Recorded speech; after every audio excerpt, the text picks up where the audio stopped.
این داستان رحمت به دزد سر گردنه.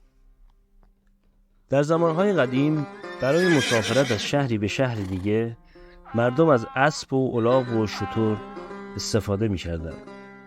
راهها پرخطر بود و به همین خاطر مردم اگر می خواستند برن سفر حتما با کاروان می رفتن تا بتونن با دزدهایی که تو کوهها و گردنها به کاروانها حمله می کنن مقابله کنن.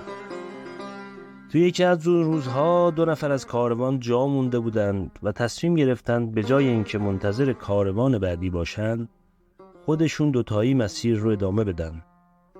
اونا از دزدهای سرگردنه نمی ترسیدن چون چیز با ارزشی همراه خودشون نداشتن. به همین خاطر بدون پول و 4 پا پیاده تو تاریکی راه افتادن.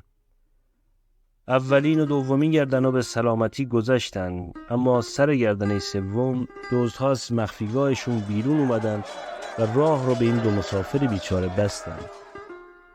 یکی از مسافرها به رئیس دزدا گفت نگاه کنید، ما چیز با ارزشی همراه خودمون نداریم.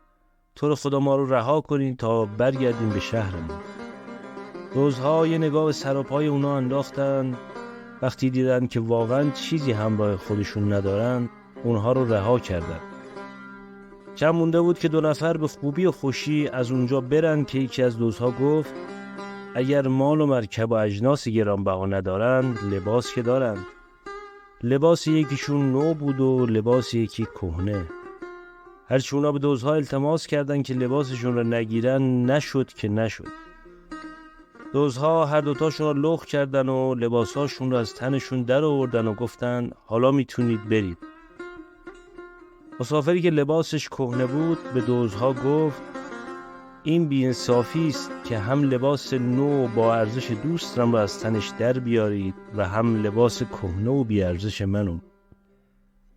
رئیس دزدها دید که با 2 تا مسافر نادون روبرو شده به شوخی گفت مشکلی نیست. برای اینکه از هر دوی شما به طور مساوی دزدیده باشیم، وقتی به شهرتون رسیدید اون که لباسش نو بوده پول یه نصف لباس نو رو از اون که لباسش کهنه بوده بگیره. 2 مسافر بیچاره بدون لباس به راه خودشون ادامه دادن. تو راه اونی که لباسش نو بود گفت وقتی به شهرمون رسیدیم تو باید نصف پول 1 دست لباس رو به من بدی. فهمیدی که رئیس دزدها چی گفت؟ اون یکی گفت این چه حرفیه؟ من اونطوری گفتم شاید دزدها دلشون به رحم بیاد و لباسامونو پس بدن. اولی گفت بی انصاف، خودتو جای من بذار. لباسی که از تو بردن ارزشی نداشت ولی لباس من قیمتی بود. لباس من 100 درهم میارزید و لباس تو هیچ. تو باید حتما 50 درهم به من بدی تا هر دومون به یک اندازه ضرر کرده باشیم. دوستش حرف اونو قبول نکرد. بگو مگوشون بالا گرفت تا هر دو بدون لباس به شهرشون رسیدن و مستقیم رفتن پیش قاضی و داستان رو براش تعریف کردن. قاضی نفری 50 درهم از اونها گرفت و گفت من وقت ندارم، برید پیش معاونم. اون 2 نفر رفتن پیش معاون قاضی. معاون قاضی با حوصله به حرفاشون گوش داد و کمی فکر کرد و گفت اول باید نفری 100 درهم به من بدید تا بعدش بگم حق با کدومتونه.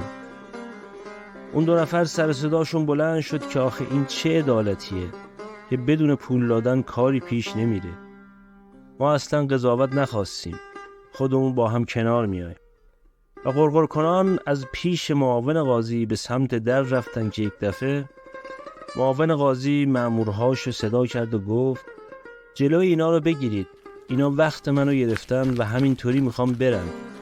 هر کدوم باید 100 درهم بدن و الا هر دو رو بفرستید زندان. 2 مسافر بیچاره در گوش هم گفتن 100 رحمت به دزدای سر گردنه، اینجا که از گردنه و دزداش خطرناکتره. و در آخر 2 مسافر توسط نگهبونها به زندان افتادن.